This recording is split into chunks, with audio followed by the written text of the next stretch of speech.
Oh, I see. Train for a change. Okay. Okay.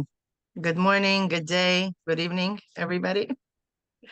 So nice to see you guys back. And we are learning first chapter, paragraph number 6. We did some serious work last time we were together, and Bezrat Hashem, we're gonna continue. And just wanted to share that I was actually looking at our davening, Motzei Shabbos, we say V'yitan Lecha. And last night, I noticed something very interesting in V'yitan Lecha. Few lines down, we say that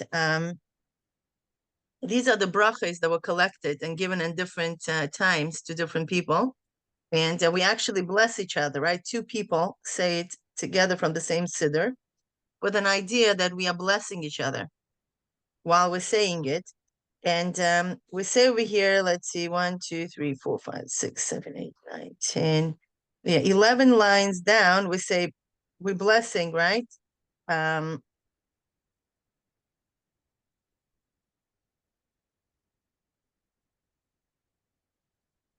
We say brachos shamayim me'al, the brachos of shamayim, right, of the heavens and above, me'al. Ubirchos tahaim rabetze tachas, and brachos of tahaim, right, that are going deeper. And it kind of like struck me. It's actually a bracha of all the below. And whenever we bless each other, right, we bless each other, baruchnias and gashmias. It seems that the tahaim is more responsible for the lower brachas, no? Because shamayim mi'al and tahaim ravetza tachas. It's interesting. It also, while we were having a discussion with Naria, we also had this this thing about Bereshis, right? In Bereshis, part of the creation in a second pasuk, we are talking about Tahaim. So let me just share quickly my screen to this Sepharia in Bereshis, right? We say Bereshis bara Elokim es hashamayim v'haaretz. That looks quite familiar, like, oh yeah, you know, that we know. And then the second pasuk says, V'haaretz haisa toyu v'avoyu v'choshech al pnei tahaim, right? And the choshech is on the surface of, and for the lack of better word, we call it on the surface of a deep. That's like a very deep deep translation. And V'ruach Elokim merachepes al pnei hamayim, right? And the spirit of Hashem is hovering over the water. And you know, as we know, Rashi says that this is the Rucha Shel Mashiach. It's interesting, but upon which water is Al Pnei Tahaim, right? The waters of the Tahaim. So that definitely shows a direct relationship between Mashiach and this very deep place that we are studying right now, which is Tahaim Rabbah, right? This great Tahaim, this great aquifer, which is this potential that connects the waters from above with our consciousness, with our reality, with our domain, which is known to us. So that was my little thing. I felt like, okay, let's share it. So add a little bit more enthusiasm into what we're learning, because it's definitely very difficult for us to understand how come everything, all the ideas, all the insights could come from a place that doesn't even contain one. It's not something that, and this is what our teacher, Masud, really was drilling when we were learning this thing. It's like, don't think that if you cut Koach HaMaskil, you will find little tiny specks of concepts there. You will not find anything there. There is nothing in Koach HaMaskil. There are no neurons there. Like there's no information there. It's a potential for all the information to come.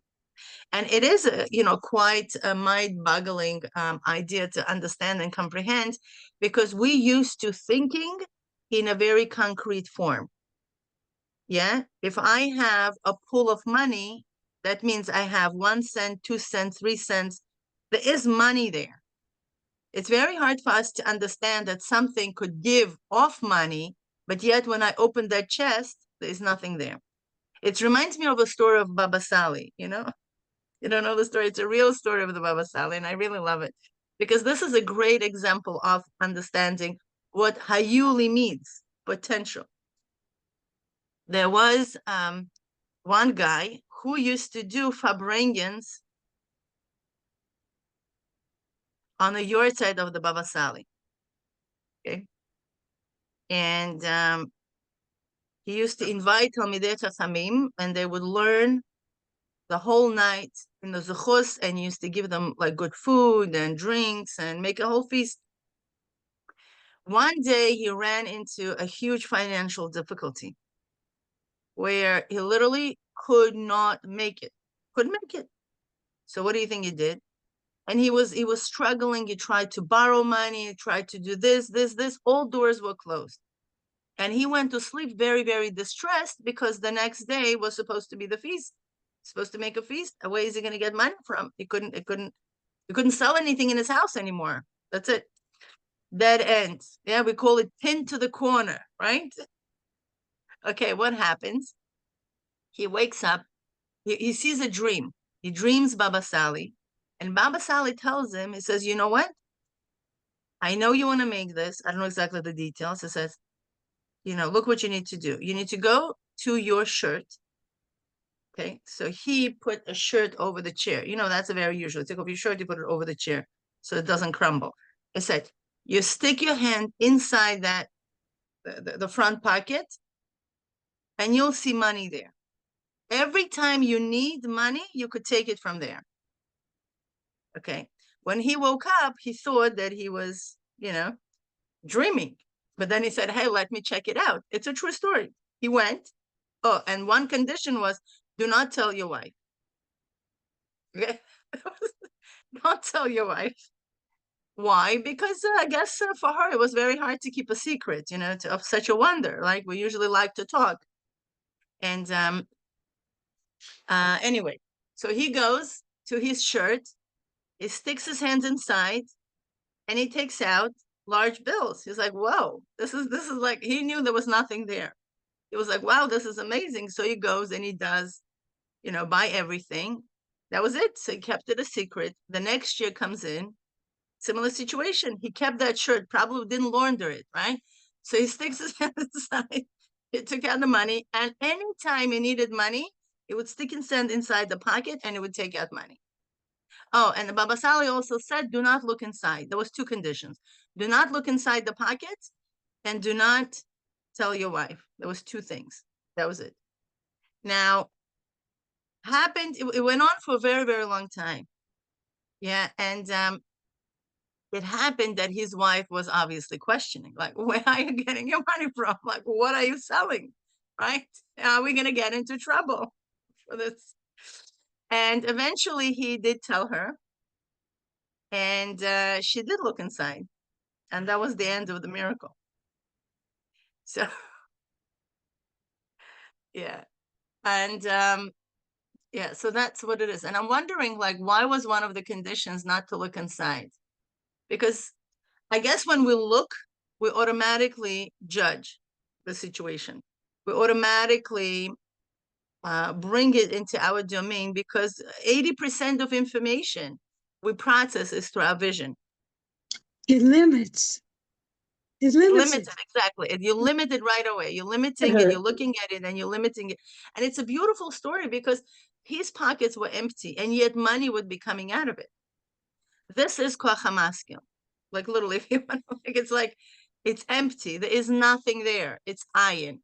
And yet you could draw different currencies probably, everything. It doesn't matter which country he was in, just stick his hands into his pocket and take out whatever he needed for. And there's many stories of this nature with Baba Sali, because one of the things that really connected him to the Rebbe, they agreed upon that in our generations, we really need to have open miracles. That was one of the arguments, so-called, between the Rebbe and the Frierdiker Rebbe, where the Frierdiker Rebbe wanted it more in B'derech HaTeva, but the Rebbe felt after the Holocaust, where the nation was so broken, we really needed a stronger revelation and more of that revealed. And with Baba Sali, we saw that a lot. So, this is what Tahoim is, that represents in a Mashal, and this is what potential means. It's Hayuli. And you have an empty pocket, and anything what you need just comes out. It's hard for us to comprehend, but this is what Koach HaMaskil is. Koach HaMaskil is literally anything that comes out. Now, what's the price you pay? Who knows? What's the price you pay to open up that channel?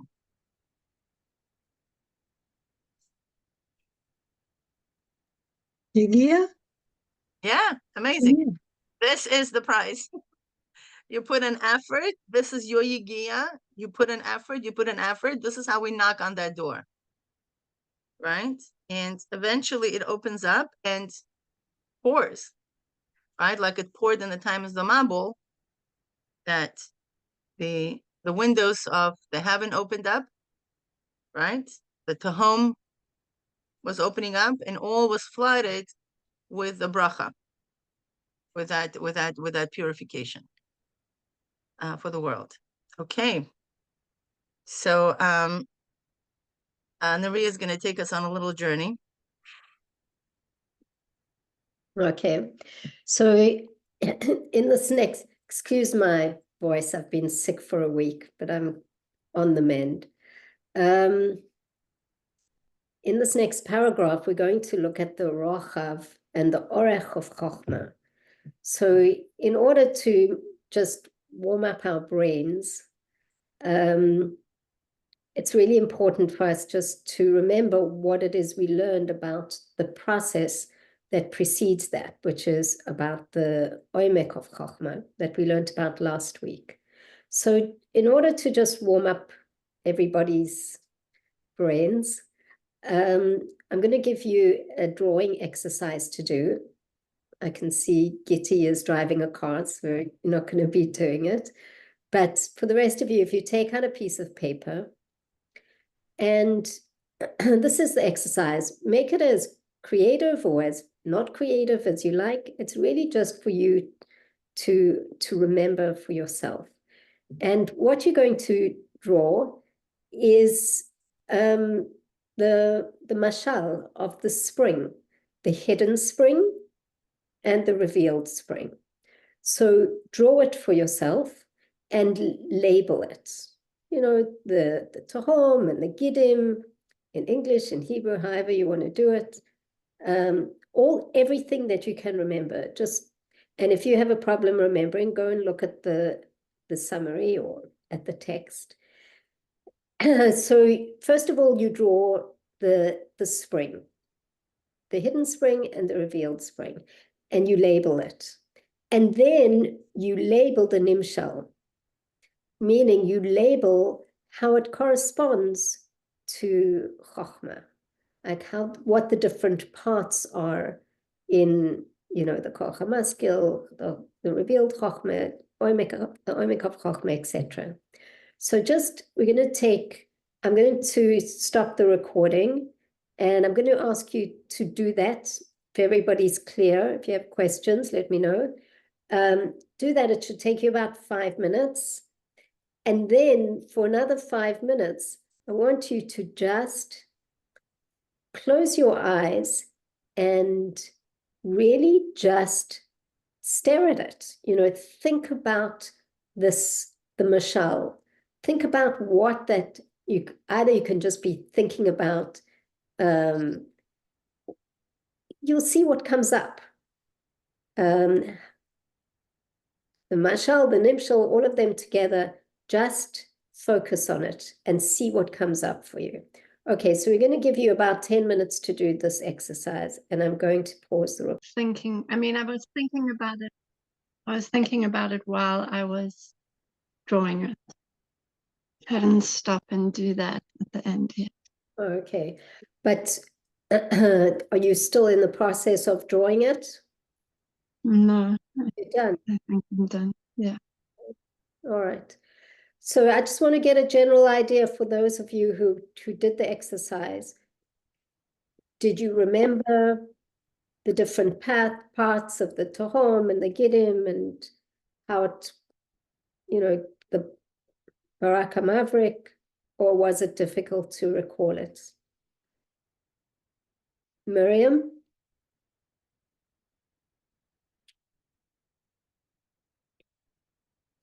I had done this before, but so, I didn't, I did this before.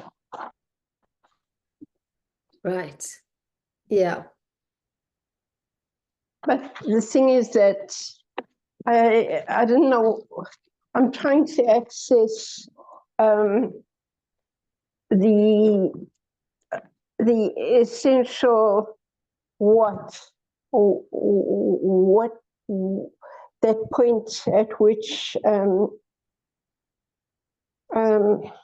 don't even know how to say it, but the concealed wellspring. It's like you have to ask a question. You have to sort of start somewhere.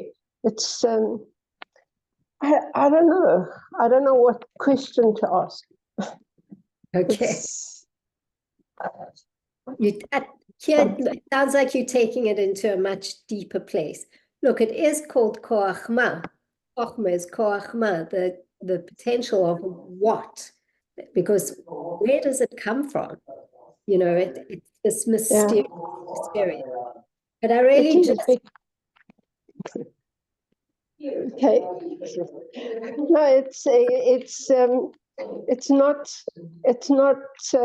sort of so straightforward, because the Maayan talk is always about the potential may be endless, but there's something about activating that potential, and it's very frustrating, and it's quite depressing because one doesn't really know what activates the potential. One could sit forever with potential, but never quite being able to access it. That's my frustration and my kind of place at the moment. It feels very frustrating and out of reach.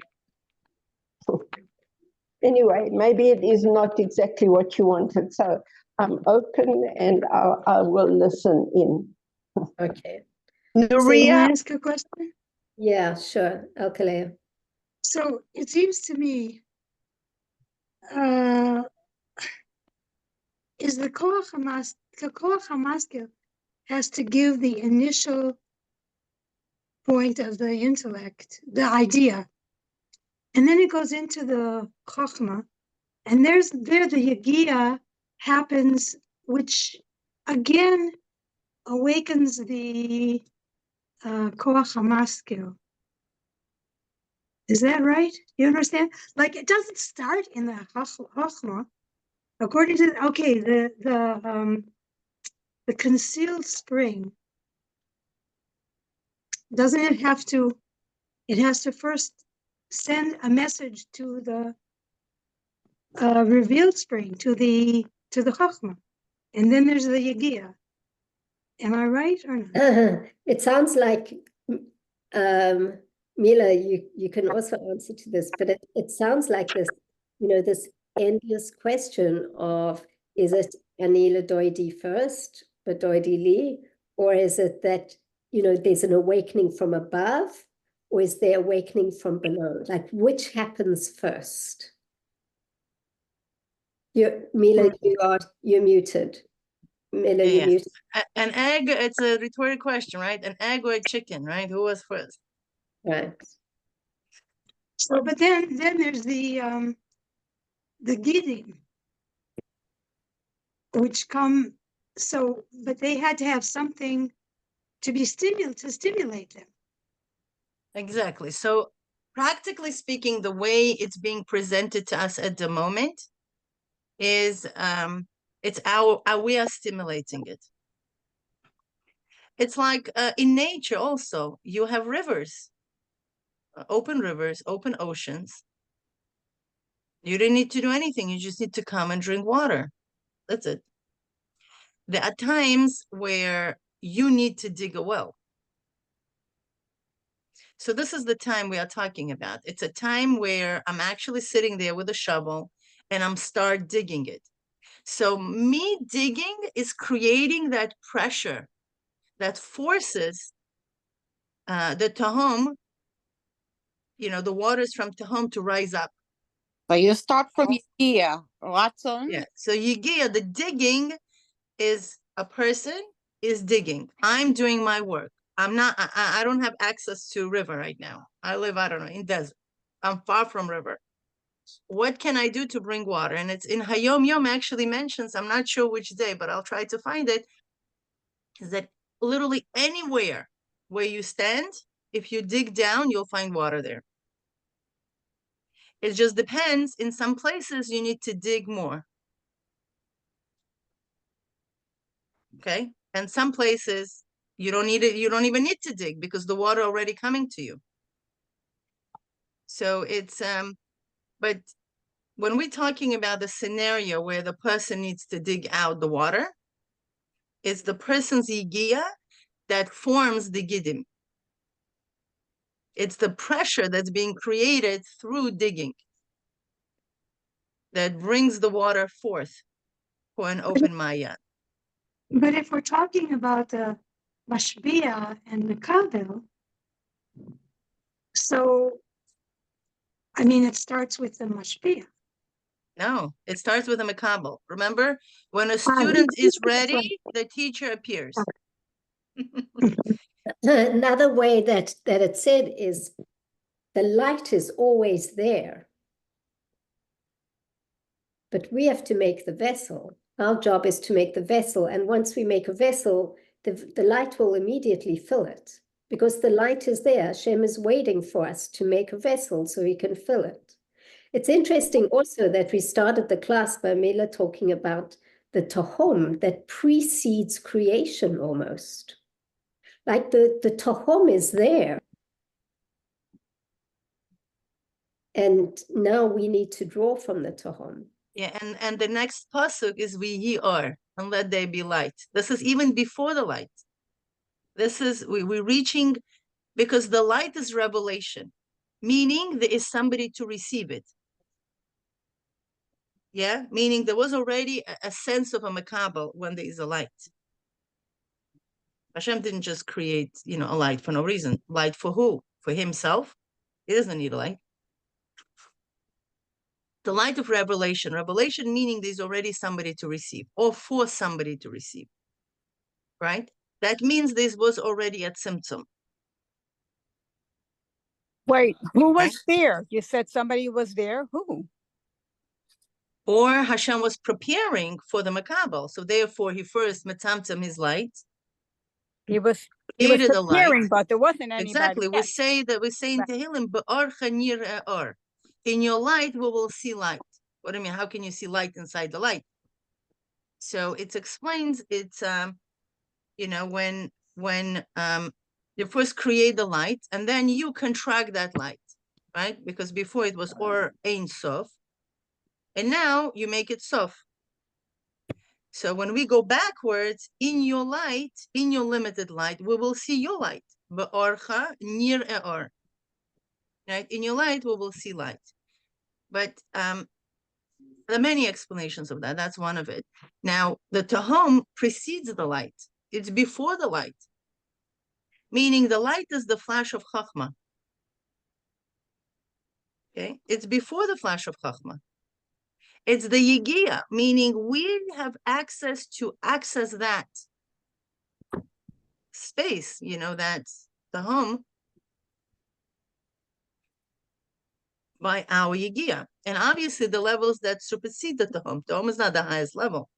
There's beyond that level, but it's that door into infinity. Up until now, we worked with a finite thing. Up until now, we're working with Bina, we're working with Chochma. These are finite things. Now, Tehom allows us to access something in an unlimited way. It has already that touch of Ein Sof, Bilti Shi'ur. It's the potential. And and how do we ignite it? Yeah, how do we kind of activate? It's through Yegia, and it says very clearly here, right, in the text of last week.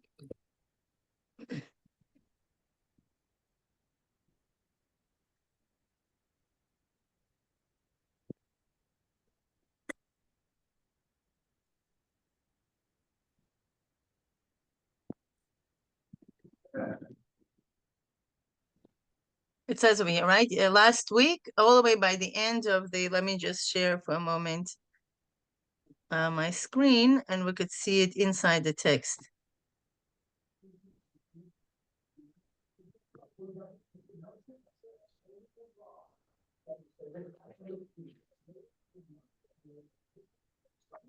So? Yeah.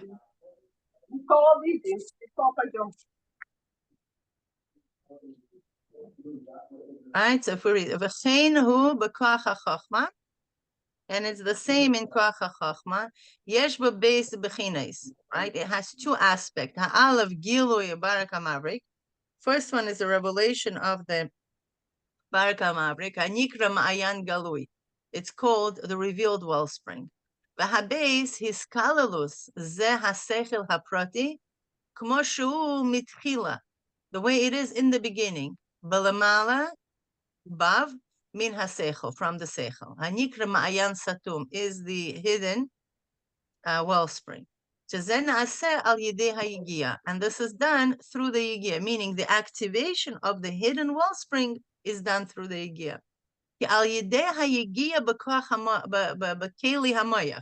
That through the yigia, in the actual vessel of the brain, okay, meaning I'm working on really finding the right strategy, learning more about the subject, making my research, reviewing my material. What happens? We are activating the Koach HaMaskil, which is Shoresh Umakor Lenevia de Chochma, which is the source and the root and the source for the revelation of the Chochma. ולכן כל מה שהביטול בכלי המוח הוא בתוקף יסר. The more bittul we have in our brain, okay, in our vessel of our mind, which is our brain, okay, hu betoikef yoser, has more intensity to it. Sheba mitzad yigia, what is that intensity are we talking about? Comes from the yigia, from the effort of the brain, biyoser. Okay, biyoser magia ba'atzmius helem koach hamaskil. The more we're going to come into the essence of the concealment of the koach hamaskil. What's going to happen then? So we're going to create the shoyresh, and we're going to create the makor for the flow of the revelation of very deep chachmais, Rochav harbe, much that have the breath to it, and also mevurorim umunakim me'oid, and they're very, very sifted through already, mikol chelkei tos, from any parts of the mistake. Val derech mashal, and then we're going to go back into mashal. Hagidi matchilim betachtis ovi kadur haaretz v'dal. It's like the gidim, the one that's begin all the way down, in a depth of the kadur haaretz, right? The earth. So over here, we do have the key. What activates Koach HaMaskil is the yigia, is the effort in our brain. There's no other place. It literally takes place in something that we can have access to activate. Like I don't have access to tell me activate your neshama. I don't know what you want from me. I don't know I don't know which button to press. But we all know what we can do is to guide our mind and learn and activate and make an effort. This we all know. That we went through school. This is what we do all day long, right? Is that where are we channeling that potency, that energy, and that intensity? Where does the heart come into it? It's a great question. The heart comes into Bina Liba, right? Yeah. But Once we surpass, what is that? Where's Bina Liba in this process? Is it part of Bina? Like when Bina, for sure. When we activate our Bina, the pneumius of the Bina, right? Later on, we're going to talk about it, right? When we are able to take our yesh, which is our Bina, our thought process, right? And wrap it around this process of Esbonenus, we will reach the ultimate source of the heart. Because I'll tell you what it is. It's we ask that question, where's my heart? Because the heart is the main organ. Okay, the brain is the tool and the heart is the main organ. Because everything comes from our heart. All our experiences, all our emotions.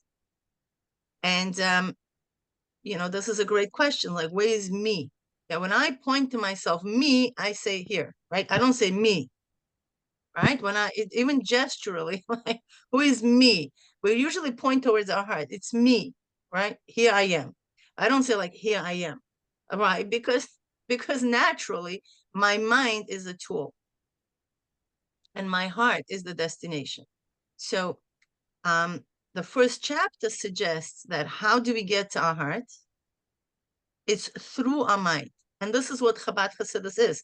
Chabad Chassidus doesn't negate the importance of the heart. On the contrary, it proves that the main thing is the heart. But how do you get there?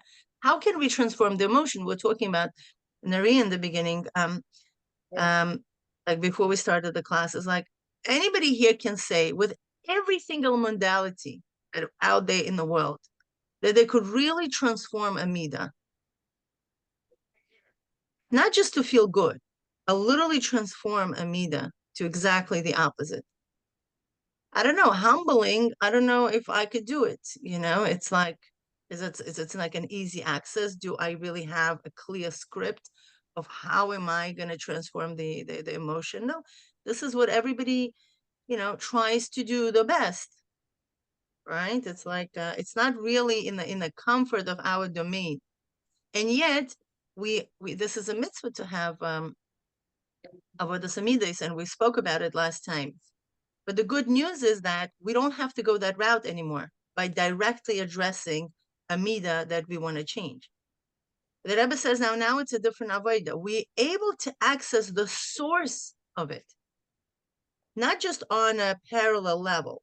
We're able to go to the source of that midah and transfer it in its source. How? Through knowing God. The more we're going to engage in the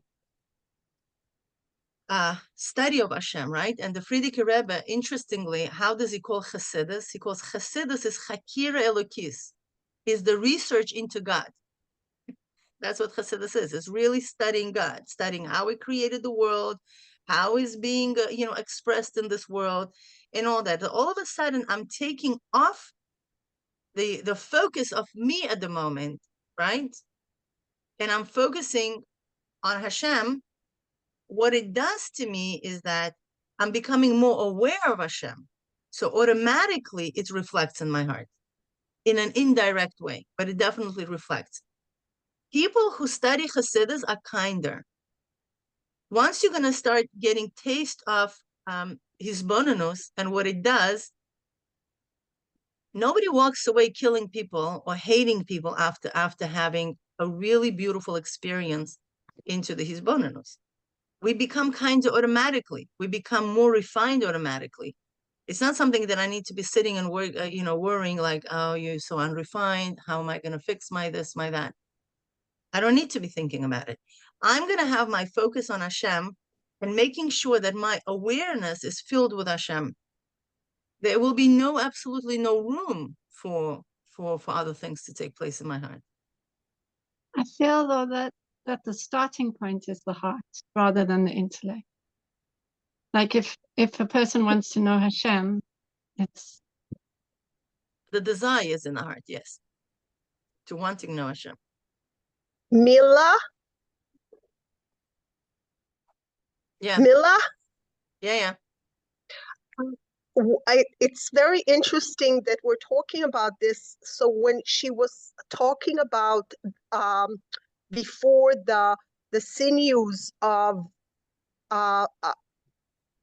I imagined two things. I imagined the roots of a tree, and the other thing I imagined also the lungs. And when they take in air, and it looks exactly like sinews, like little like roots coming, absorbing the oxygen that the lungs take in, and then these sinews take it everywhere throughout the body, and obviously to the heart.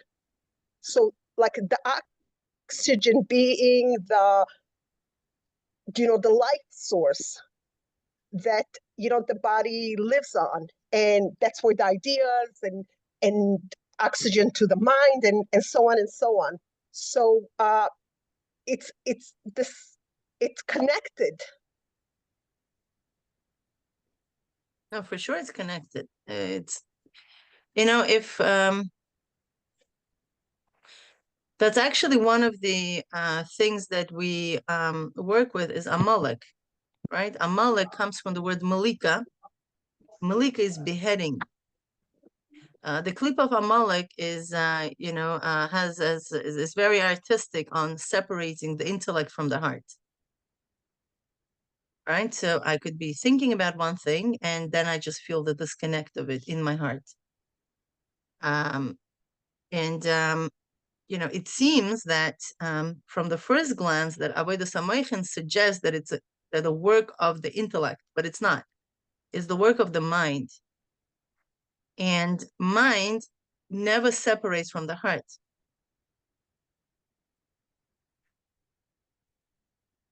Mind and heart, they work in harmony. Intellect, yes. Somebody could be understanding certain things, but we call it chitzonius of Bina. But that's where the pnimius of Bina, is actually taking us. And we just kind of used to really taking care of the emotions without engaging our mind in it. And so far, I haven't seen a successful program out there that really transforms, that a person is empowered to really transform the emotion. It's, yeah. So I see Sarah asked that, can you please elaborate on V'lachein kol ma shehabitul b'chli hamoyach hu b'toikev yoser. From my perspective, the more intensity you have in resolving whatever problem the person might be having, right? My question was more, why is it called bitul? Very good. Well, I'll tell you why, because if I know everything, why would I be working with my mind? It's like we think bitul as being something passive, but it's not. Bitul it's an active state.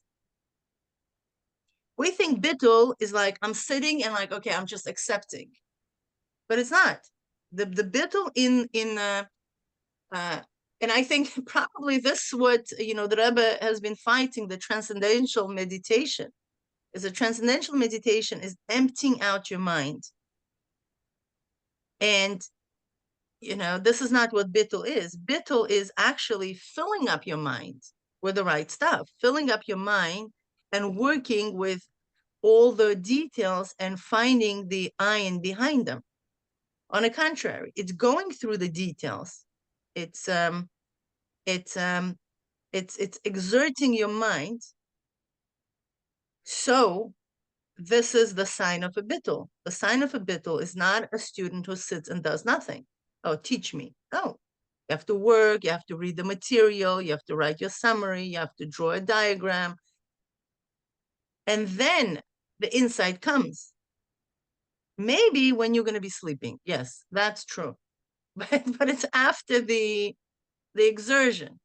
It's like, I'm not going to build my muscle if I'm not going to first break it.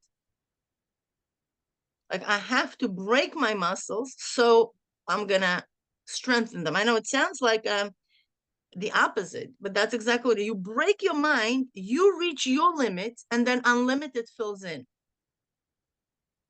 I was actually, when I saw that, I had a like little revelation, because we never know how to translate the word bitul. And I thought to myself, yeah, what you have to do is do very, very intense higiyah, and then you'll know what bitul feels like. It's like we don't know what it is until we do that, and then you'll know what bitul is. Until then, we don't know what the definition is. It's not what we think it is, like Mila's saying.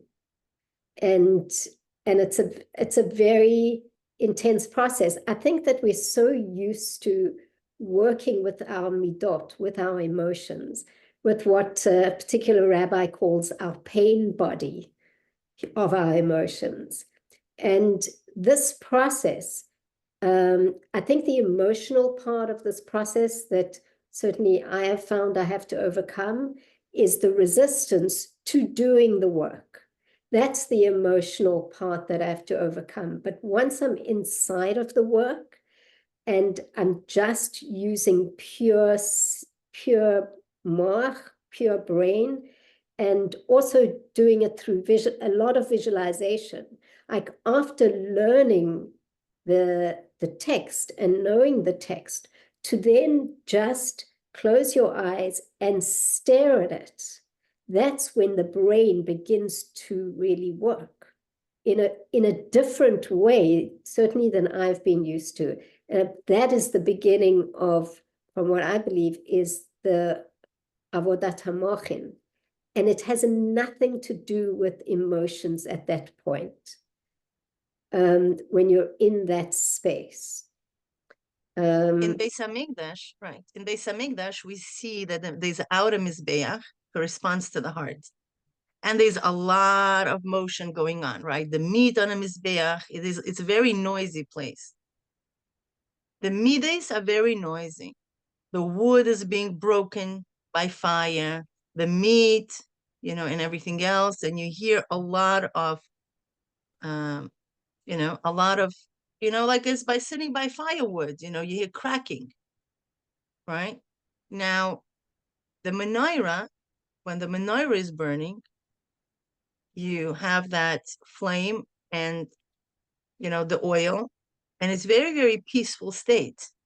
There is no commotion there of the fire consuming and breaking down the matter. Then there's a third level is ketoris. Ketoris, you don't even see the fire. The fire and the entity that's being consumed becomes one. And so by the menorah, you still see two things. You still see the flame and the oil, meaning there is a separation, although it's a peaceful. But then the ketoris is becoming, that the essence of the things. So, yeah, the avodas hamochin, it's more like a menorah type of light. So it's like this subtle and it's more pnimi. It's more internal. It's not the outside the mizbeach. It's the inner. It's already you are in a heichal, and the heichal of Kodesh HaKadoshim actually corresponds to the head. It's the Chochma, Bina, and Das. Mila, I think that we should move on and complete this. Yes. Okay, so we're gonna go back to the text, and we just we're gonna read, and then we're gonna do the worksheet. It's a short paragraph. We're gonna be doing just shortly reading and reviewing, so we know what we're gonna be working with.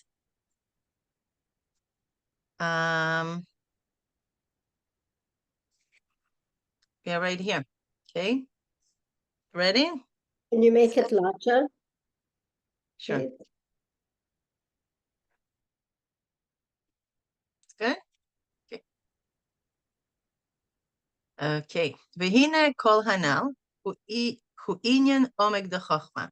And everything what we've spoken up until now, it's the idea of the omek of the chochma. Aval bechinas rochav de chochma hu etzem nevias haseche hagalui mimukoro. The rochav of the chochma is the essence of that revelation of the seichel in his brain, from its source. Al derech mashal, and the mashal is Maayan galui, is the revealed wellspring hanal, and yikra chochma shebachachma. It's chochma of chochma. V'hu bechinas yud of chochma, and this is the aspect of the yud of chochma. The Orech of Chochma and the length of Chochma, huma sheyesh bekoach haChochma lahashpil etzem haskalat ha'inyan, to bring down the essence of that intellect. V'lahalbisho b'bechinas hesber de bina, and to enclose it into the explanations of the bina. The inyan bina, and the idea of the bina. What is bina now? Now we're talking about bina of Chochma, right? So therefore we need to understand what is bina. He mitzias ta'amim v'zvares lesechel hanal. These are all the reasons and the explanations for that intellect, for that idea. Okay. V'hamamtzi otam hu koach ha'orech. And who finds all these explanations is the length, the power of the length of Chochma. V'ubchinas bina de Chochma. And this is the aspect of the bina of the Chochma. And this is in Sefer Yetzirah, it's called Haben de Chochma. Okay, V'hu bechinas kutz hatachton, the Yud. And this is the lower point of the Yud. Asher shorsha lemala migufa nekuda, which rooted is above the body of the Yud. And where is it? Okay, the Yud. Rak shorsha bekutza elyon. It's rooted in the upper point of the Yud. V'hu bechinas ha'omek de Chochma. And this is the aspect of the depth of Chochma. Yikra keser de Chochma. Right? This is the crown of Chochma. Meaning the lower kutz is rooted in the crown. Okay? Ki lefi erech ha'omek, shehu bechinas bitul bekli, moichoi lekabel mikoach hamaskil, kachu erech habitul lahaniach es atzmoi v'lahashpia bechinas bina. Okay, interestingly, he's giving us this rule that in the same proportion of the omek, there's going to be the orech. In the proportion of the omek, which is called the bitul of his brain, the vessel of his brain, to receive from koach hamaskil, in the same way is going to be the bitul to remove himself, how he understands the concept, and to give it over for somebody who is below. Okay, so that ability to give over, it depends on the ability to receive. Right?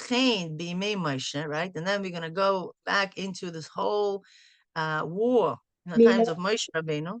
Mila, can I just ask you before we go into the parenthesis to just say that over in like easy terms, just what it means before we go into that?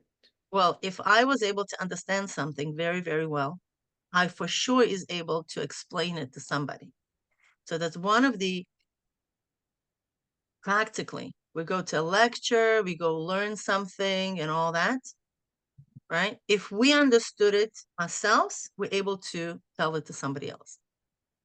So then and a lot of times what we mean is that a lot of times we think we understand it, but then somebody asks us, what is it? And we're like, I'm not sure. And then what do we do when we realize that we didn't understand it? We go back and we relearn it, right? So our ability to receive, our ability to accept whatever else we were learning will definitely affect our ability to explain it to somebody else.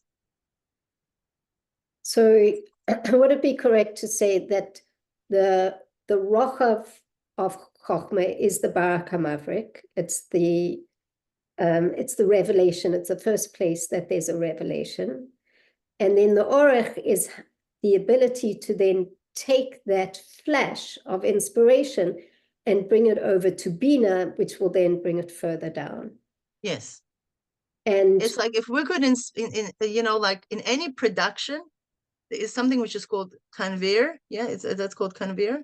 Yeah, it's like one station to the next, meaning it enters one stage, something is being done to the product, and then it moves on to the next one. And there's another thing, like imagine like number one is the bottles are being produced, then you bring it, and then I don't know, the juice is being filled, and then it goes next, and then you put the cap, and then it goes next, and then you put the label. So the same thing is in our Seder Hishtalshalos, where at the station of Chochma, we first need to have a concrete idea. The first flash is the concrete idea. Okay, then that idea has to be packaged so that information could go down to Bina. Now, Bina needs to explain and answer a certain sets of questions. And if it's not going to happen, then Bina cannot take it, because Bina operates on a different level. Yeah, Bina operates with yesh. Bina cannot operate with something abstract yet. So you have to bring it down. And that port that gives that information to Bina is it's the Bina of the Chochma. Does that make sense? So it's like there's some relevance to it. It's like I'm a relative, I have Bina in my blood, in my DNA. It's like, oh, okay, no problem. So now we can talk the same language. so it's a transitionary point between Yes. Chochma and Bina. And like you say, it's interesting that it's called Bina of Chochma, which means it's already beginning to integrate some notion of the language of Bina, because it's a different language, the right brain and the left brain, the Chochma brain and Bina. Yes. Okay. And I guess we could just put it, maybe that's the connecting point between right and left brain. Yeah. So the Yud is not going to be this way, the Yud is going to be that way. So the Kutza Tachton would be like, they're just like kind of like, sticking out like this little, neuron connection that is being created. And how it's being created? Through the Yigia of the mind and through the Bitul and the ability to receive. So my ability to give is rooted in my ability to receive. Wow. And it's amazing that by man, the seed is created in the brain. When can I ask a question? You can ask one now. Okay, so I just opened up to the English because what you said, I didn't see it that way. So I said, let me see the text. So at Nuria, when you were wrapping up, you asked the question. So the Orech is the Kaitza Shel Yud, the Barak Hamavrik. And so now I need you to explain to me what is, yeah? Rochav is the Barak. I'm sorry. I meant the Rochav. Thanks for correcting me. But then in the English text, and obviously it can be in the Hebrew as well, this is the aspect of the body of the Yud of Chochma. So I've told you, Yud has, to me, I see three parts. It has the kites on top, the kites on the bottom, and it has the little body. And the body has length. So I was thinking, yeah.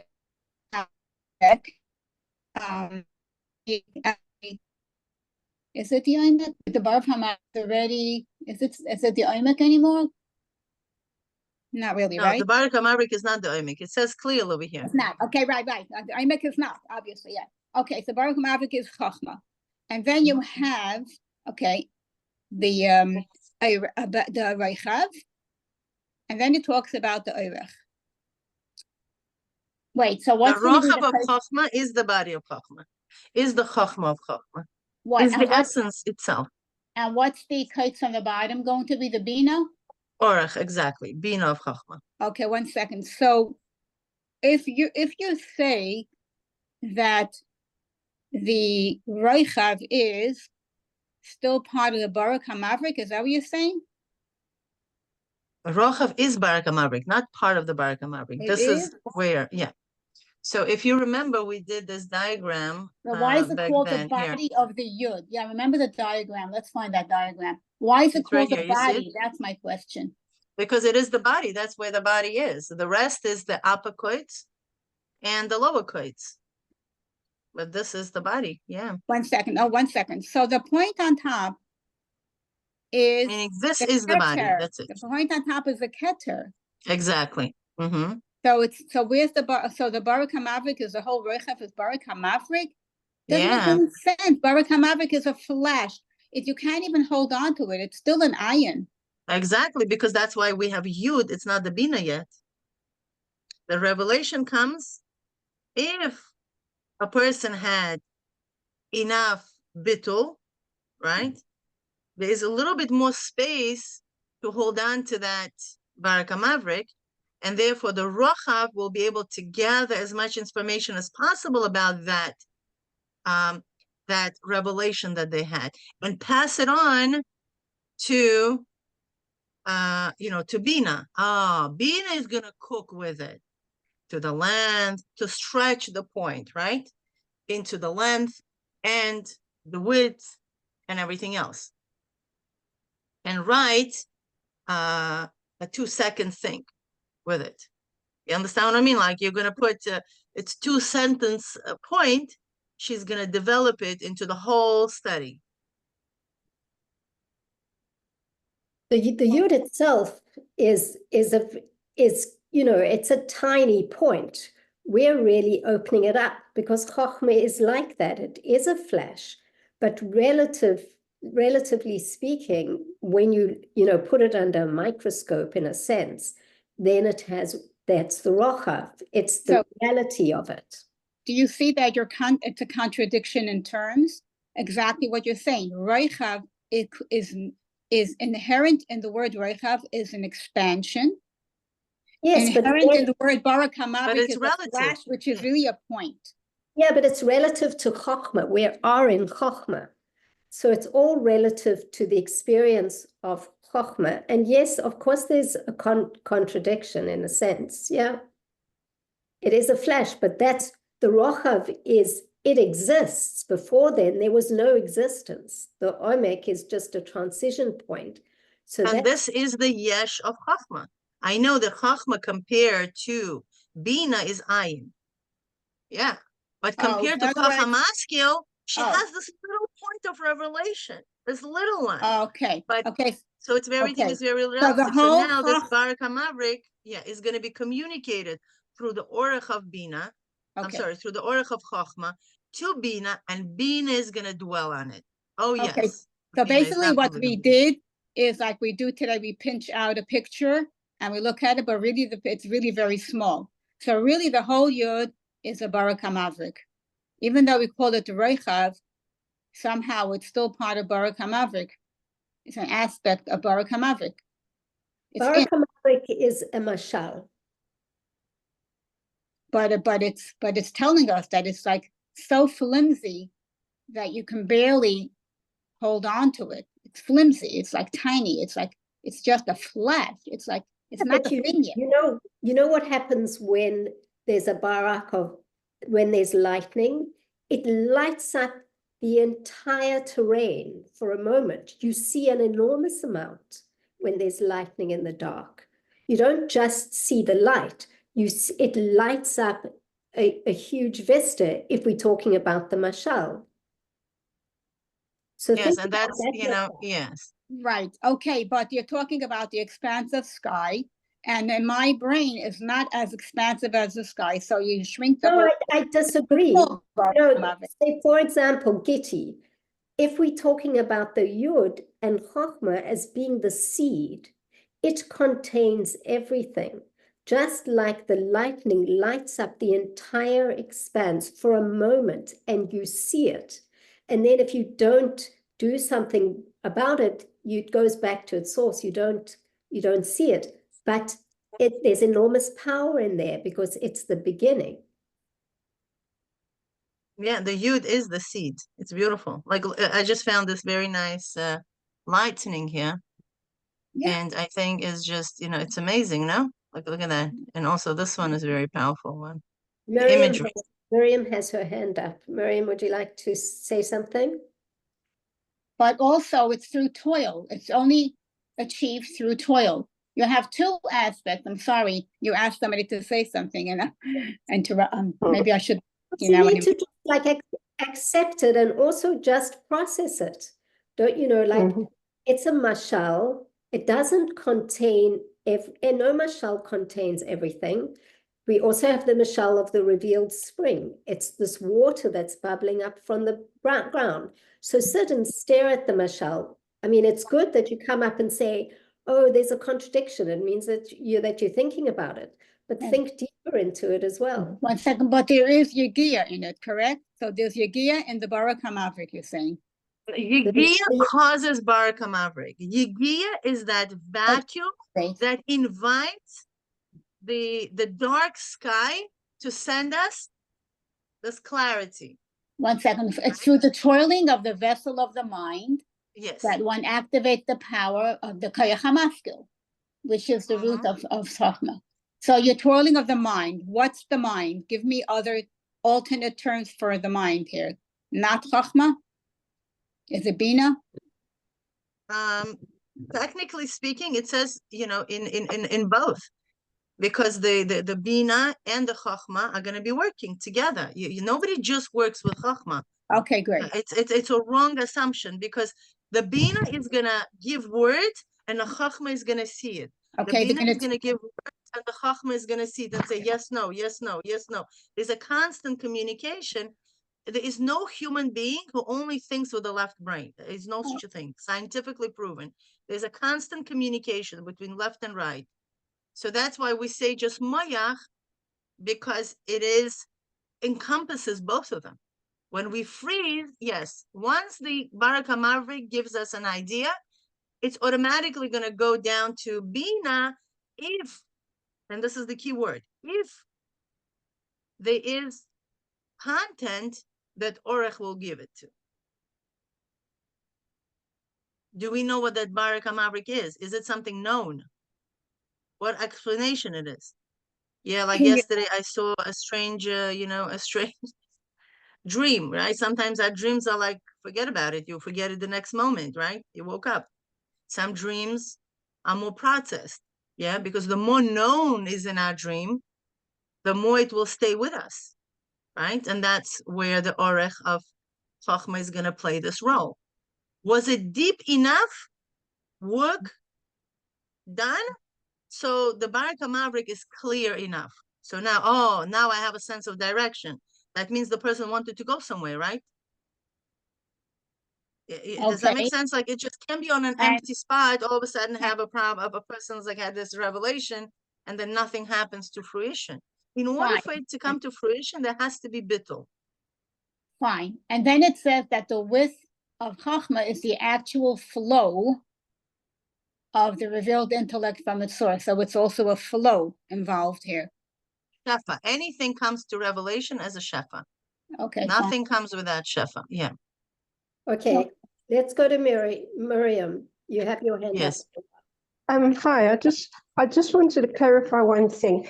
The Orech, the Bina of Chochma could also be the Orech of Bina. Is that correct?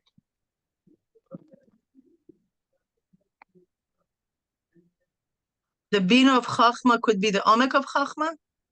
No, Orech of Bina.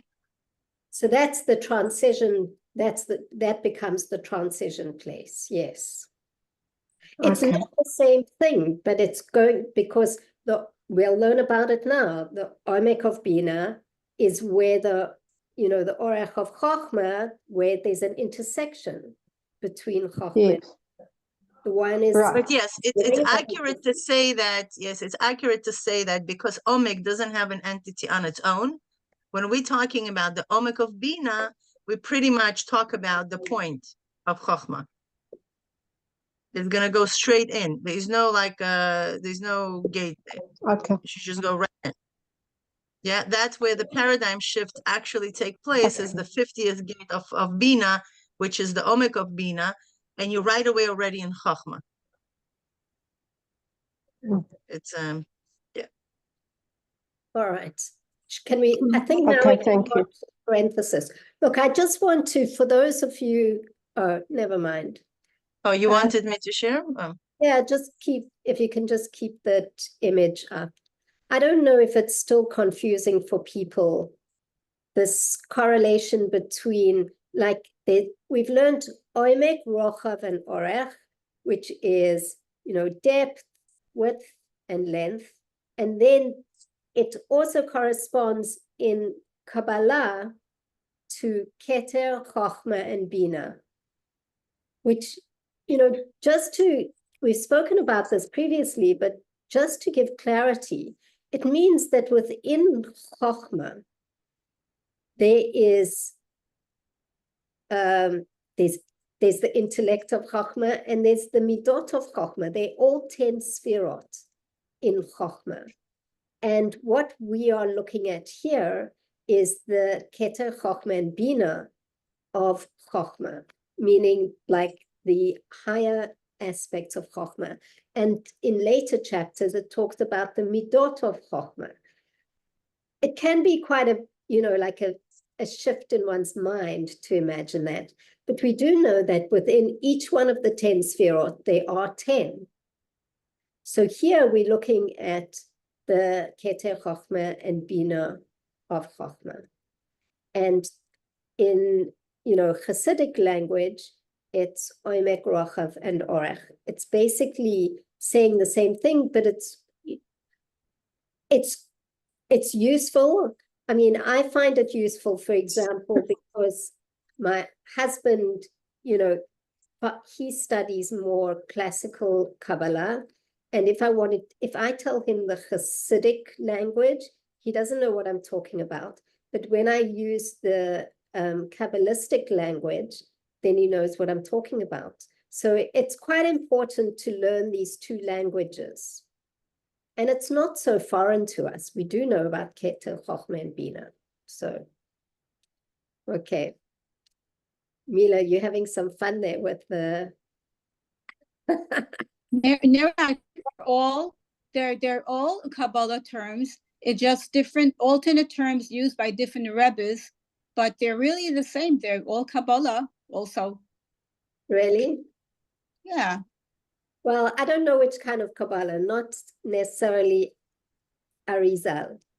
So, I'm not bucky on this, but that's been my experience. I actually going to research. I'm going to ask about that. Who else uses the language of Omek and Rochav and Orech? Yeah.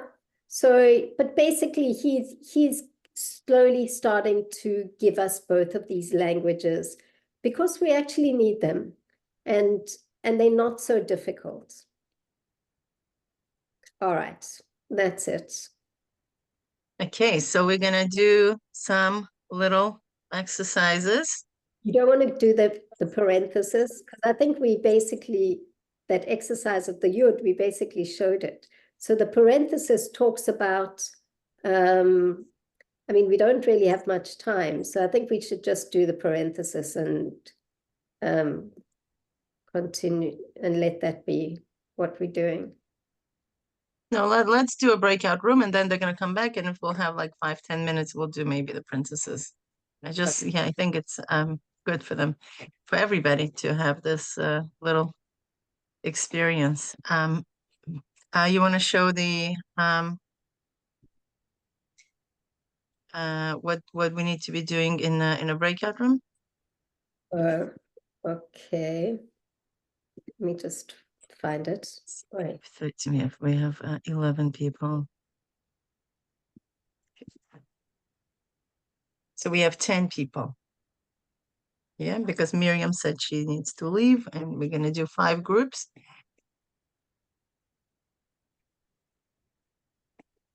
Okay, so look, basically what we want you to do in the breakout group is just take this image of the yud and label it with, you know, the Orech, Rochav, and Orech, and the what I call the Kabbalistic terms as well.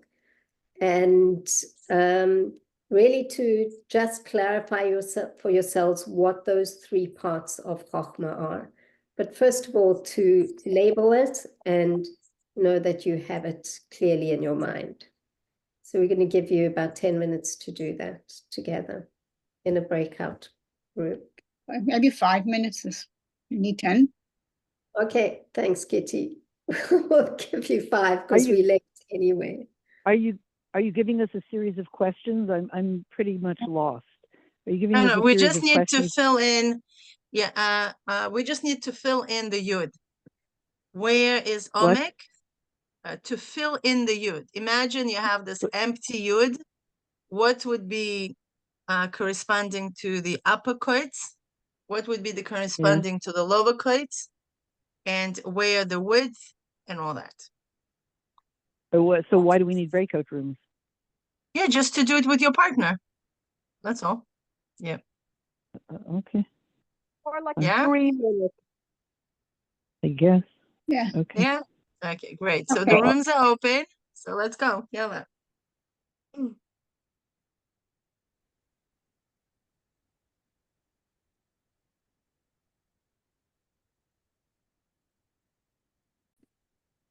Can wait? Okay, Can so I- give one me second. that. I know. Yeah, I guess Can it's so interesting. We struggled with 3 minutes, but then we went on for. Can I Me make too. can I make a comment? Can I make a comment? I feel like, you know, I know to all the people who feel like you'll get more elucidation in English. I feel like the English is so complicated.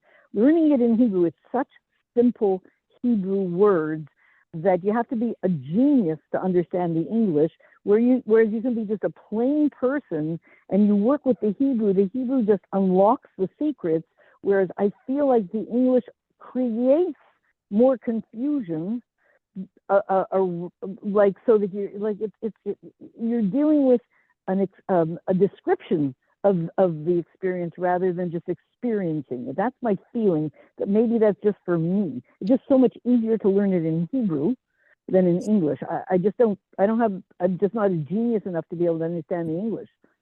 Sarah, I agree with you completely because the Hebrew gives you the simple code. It's like literally written in code. And then when you rewrite it in English, you lose that clarity, unfortunately. But for Can I say something? When you put it into English, that's where you're going into the Bina. yeah, but there's a level at which I don't know. What I did originally was there was no English translation really when we were learning it 20 years ago. And I did my own English translation with the help of certain people. And what I did was I kept certain phrases in Hebrew. So whenever it said koach hamaskil, I just wrote koach hamaskil. I didn't write I don't know, whatever the Hour English, to conceptualize, and you're like, okay. because that's kind of the code. Or Chochma, I kept certain Hebrew words, and then the English was helpful. But once you start breaking up these code words, then it becomes, it doesn't help your Bina, it confuses the Bina. That's what I would agree with.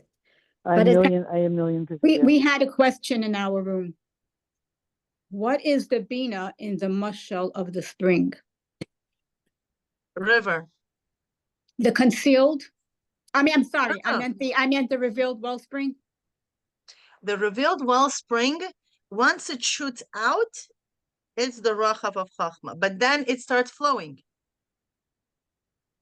Right? It never just like shoots all the way up and goes straight to the heavens, right? It doesn't happen. Although, you know, if you picture it, if you have vivid imagination like I do, that would look like very scary, right? So eventually it will come down. Eventually the pressure that goes up, even if you look at geysers, right? They just like shoot up and they shoot up, right? But they eventually will come down, right? That coming down in order to flow, that's the Orech of Chochma. And then once it forms into a river and actually flows, that's you have already a Bina. So that's the Bina, but not the Bina of Chochma, it's the Bina, right?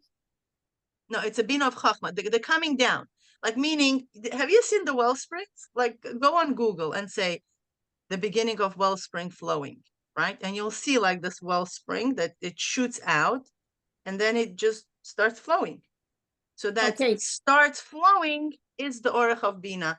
It's already creating, it's the beginning of the river. So cool. Okay, the beginning of the river, because Rochav Chanar is Bina. Exactly. So it's only the beginning of the river. Exactly. And then a lot of times it's few Maayanes that form a river. Not only just one, unless it's a powerful one. You know, sometimes you have well springs like this big and they just like, you know, shooting out. And yes, they could start the river, no problem. And then sometimes you see these little ones and few of them gather together and then they just, you know, form a river. By the way, it's not a river. It's a nahar, it's a lake. It forms a pool of water. A river is something else that has a different source or whatever. I don't know what river is. Lake the Maayan. No, Lake Agam. Agam. Lake is different. Lake Maayan. Agam is waters that are gathered Agam is a pool, right? From the top, and they stay there. They don't come from the top. Maayan is a spring. Is the actual river. So what's the nahar? Nahar is a river. It flows. It becomes flowing, and then it creates a path and just continues flowing to the Orech. There are some, you know, all kinds of rivers. There are skinny rivers. There are very wide rivers that looks like a sea. You wouldn't know it, right? It's a river, yeah. Arizona River, right? I think it's a few kilometers wide. Like there are all kinds of rivers. And I always wondered like where is probably an exceptionally powerful Maayan that's forming this river. Tzipi wanted to say something and I was muting her because other people were speaking. Tzipi? The wideness is the Rochav. The Orech is the length. So the wideness of the river, that is the Chochma. How strong the underneath waters coming through. Yeah, but we're not speaking, we haven't spoken yet about, next week we're going to be talking about the Nahar of Bina. Right now we're really focusing just on the birth of the Maayan, which will later become, you know, flow into a river. So I'm not sure why, you know, why the Bina is coming up right now. The Bina is coming up right now because we're talking about the Orech of Chochma. This is the Bina of Chochma, and they just want to picture it in the Maayan. Where is it? Where is that? Okay. Yeah, so that's where, you know, there's this flow. It's beginning to flow, meaning there's a birth of the Maayan, and then when the Maayan begins to flow. Once Maayan begins to flow, that's the Orech of that Maayan. Yoni, you say something? Is that Barak quotes? Wait, one moment. Asking Yoni to speak. Yes, Yoni? I just want to know the Orech of Chochma, is that the Yegia in the Giddim?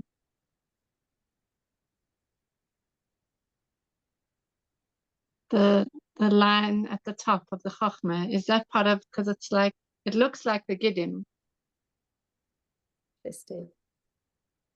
So last week, Mila was saying, I was listening to the class, Mila was saying the Giddim are the Orech of Chochma. Oh, okay. Thanks. Okay, Yehudis? Yehudit? You can speak. You have a question? No, I got also, I remember we mentioned the bottom coat. So I wanted to understand that the difference between the Orech, the Chochma and the bottom coats. What's that point? Is this what Gitti said? The fact that it started to spring down already? Or what is the bottom coats? Yeah, it's going down already. Okay. So one of the questions that came up in the break room, what makes the yud that space? There's the wideness, and that is the rochav. The chochma shebechokma is the rochav, the wideness of the yud. Yeah. What's the question? No, just Clarification. clarification of rochav. Right. I wonder if it's clear to everybody, but he has given us two mashalim for the Rochav of Chochma. The one is Barak Hamavrik, which is this flash of lightning, which, you know, I think we've all experienced at some point where suddenly you have an idea that flashes into your brain. You know, you've been thinking about something for a long time, and then it's in the back of your mind, and suddenly you have an inspiration. It comes like a flash. So that's the first flash of the first revelation of Chochma into Chochma. But he gives us another mashal as well, which is that it's the wells, it's the Maayan. It's the moment that the water breaks through from the kadur of the earth, from the earth, and becomes revealed. So we have these two mashalim, and both of them add something. I believe that later on he explains why you need two mashalim for this concept. Mila? Yeah. You want to go into this now, or we should? Not necessarily, but just to note that he's actually given us two mashalim, and the one is kind of like fire, and the other is water. But I'm sure, you know, each one adds something, but they're very different. But just to note that he's given us these two mashalim to work with. Yeah. Anything else that people want to mention? And then Sarah, you're up. You Yeah. muted. We went through we wanted to feel more comfortable with the diagram of the yud, so we went to the text. And we just had the discussion, and I want to make sure that what we got it is correct. So we said, if you don't mind, so I'm going to go over what we thought, and just tell me if it's correct. Yeah. So the quotes of the yud is like the omek of the chochma, right? And that is coming through the yegi'ah that we see in the previous paragraph, right? That שזה מצד היגיעה ביותר, he's hitting the העלם of כוח המשכיל. So that is the quotes of the yud. Is that correct? The top quotes. Yes. Yes. And then the rochav of chochma, so like you said now, is Barak Hamavrik, and that's the Maayan Galui. Is that correct? Yes. Okay. And then the Orech is when you're ready to give it over to Bina. Correct. Okay, just wanted to verify. Yeah, that's it. Tova, you had something to say about this, or Shosh, one of you? I want. So then all this is happening from it's the bottom wellspring giving forth. That's where the Rochav, because I just a minute ago you just said, when I did my diagram, I thought all this was happening at the bottom. This is where this Rochav and the flow is, you know, being developed coming from the bottom wellspring. And a minute ago I thought you just said the opposite. So it is all happening on the bottom, right? You have a tahom, this infinite potential, this chochma skill, and then that very first layer before it goes into the dirt, right? That the gidim are going through, where you're having your toil and your bittul and everything. That's all happening there. Is that correct? This Rochav, this flash. Am I muted? Do you hear me? Oh no, we hear you. Do you see? I was getting confused between the bottom and the top revelation of the wellspring. This is all happening on the lower level. Is that correct? No, you just need to make it upside down. Take the structure of the home, right? Yes. Like the home going up the gidim, causing the wellspring, right? And just for this time, because later on he's going to confuse us a little bit more when he's going to be talking about the opening of the well springs and the Tahom, opening up, and then the what do you call it? The windows of Shamayim opening up, right? We're not going into that. Meaning, with the given model that was given up until this point, if we'll just reverse it, we have it.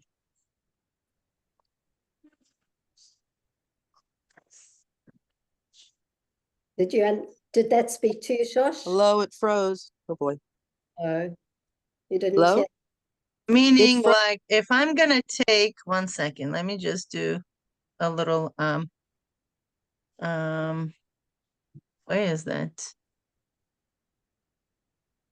I wanna, do you know how to do the, no, I want to share my whiteboard. Anybody knows how to share whiteboard? Yeah, you go on share. Oh, whiteboard. You go here. on share. You go on the Okay, bottom share. yeah. So just gonna go into the whiteboard. Yeah, you see whiteboard? Okay, great. So this is the Tahom. Okay, these are the Giddim, and this is the open wellspring. Okay. Okay, so this is Koach HaMaskil. Yep. This is the level of Pele. These Yep. are the Giddim, That's right. which is the level of Aleph. This is Maayan Galui. Yep. Okay. Amazing. So now we're going to take this and we're going to just reverse everything upside down. Tahom, Giddim, and then Maayan Galui, right? Right. That's how if we were experiencing and writing a song or doing something. Whatever right? that is, exactly. Meaning this is our Moach HaChochma. This is Right. how it's being revealed in the Chochma. It's coming from higher consciousness. Right. Through the Giddim. And this is our Koach HaMaskil. That's all. Yeah, right? no. Meaning we take the Mashal of the Tahom, Giddim, and we just flip it Right. upside down. But I'm confused in the simple initial diagram because there's lower waters and upper waters. Upper waters, not just a wellspring, but then so all those upper waters just become Bina and something else. We're just really focusing. No, it doesn't become Bina here. There's 2 levels of Maayan. I'm sorry, 2 levels of Tahom. There's a deeper one and a more superficial one. So the more you dig, you know, the more is going to be coming from a deeper places, as opposed to just getting from this place. Okay, but that's just for the sake of us understanding. If we want a really clean water, we need to deep a little bit deeper. But that doesn't mean that this is Bina. It's still Maayan Satum. It's still hidden from the surface. It's still hidden from the surface. The flash is happening right there. In the reveal, it's right here. Exactly. The flash is here. The flash, the revelation is in our consciousness and something we know. We are experiencing the flash. This is not subconscious. It's a conscious process. Mm-hmm. Yeah. So that Rochav, so that's all up there too then? Exactly, yes. So this is where the Yud is. This is the Yud. Okay, that's where I was messed up. No, actually the opposite. It would be like this, the Yud. Yeah, meaning if we're going to just do Yud upside down here. Yeah. So the Yud, the Kutza Tachta, the Kutza Elyon, I'm just going to do it in red. Yeah, the upper Yud here. This is going to be the Gid, we could just say, right? And the lower one is going to be giving it to the Bina, right? That's the hay that represents in the hay that she's going to work and develop it to a point of something being separate right here, right? The hay is not ches. The hay is able to give something and become part of the letter, like as if it's hanging in the air, right? It becomes the Matthias on its own, the lower leg. But that's already the Bina, meaning I'm able to apply, like for example, we could be sitting and learning Chassidus and know how to cook better. Like what's the connection? There's no seeming connection. It seems to be a disconnect. It's not like a one big flow.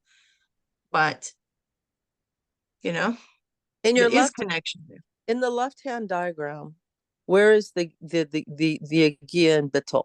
But that's not the Giddim. That's not there. Bringing it. No, the Giddim are right here. Yeah, this is the Giddim in the Is left diagram. And toil is, so to speak. Exactly. So the toil is, we're going to take a shovel, right here, and we start digging. Okay. We're going to open up the surface, right? We're going to be digging. And somewhere along here, we're going to cause the waters to rise up and go up. But you said that the Rochav was on the top level, nothing Okay, below. so digging, yeah, what this has to do with digging? Digging is my effort. Correct. Okay. Yeah, but digging is already conscious. Yeah, for sure. You would consciously want the revelation in a particular area. Okay. Yeah, I'm not going to be now going to sleep and having a revelation on how to write a song. Not yet. Okay. I'm not there yet, Shoshana. Okay. Why? Because I never put in that effort. Why would my Koach HaMaskil give me that river flowing for me? Mm. Maybe it's going to give me a revelation how I can explain this mashal in a better way. Why? Because we're sitting and talking and, you're asking questions and I'm going to be thinking about it and I'm going to read this book, I'm going to read that explanation, and all of a sudden, boom, it's going to give me what I'm requesting. Or it's going to give me an idea how to become a millionaire and buy another building for my school. Do you know what I mean? Like, it's going to give me something that I am toiling in. Yeah. So that's my toil, meaning this is me with a shovel and digging in my mind.